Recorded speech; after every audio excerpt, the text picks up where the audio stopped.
Bien, évidemment, quand je suis arrivé au Japon, là, c'était comme...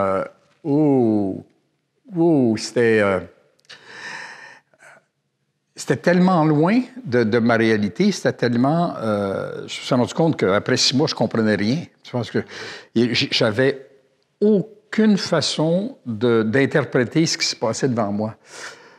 Le comportement des gens, tout ce qu'il y avait, je n'étais pas capable de le décrire selon mes termes à moi, selon mes valeurs à moi. Alors, je me suis dit, OK, bon, 6 mois, j'ai besoin d'un autre 6 mois. Et entre-temps, j'ai rencontré Yuri, on a commencé à se dire, ben écoute, ça serait peut-être le fun d'essayer de faire du cinéma, on a contacté des étudiants, on voulait faire peut-être des trucs en Super 8.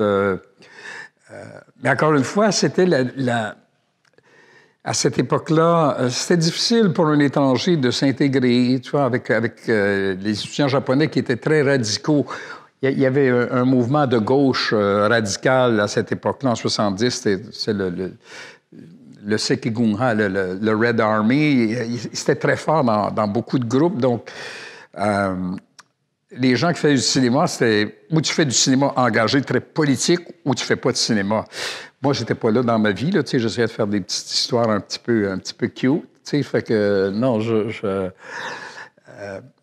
donc, de fil en aiguille, ils m'ont fermé les portes là, donc, avec Yuri, on s'est dit, on va essayer de faire nos petites vues tout seuls ensemble.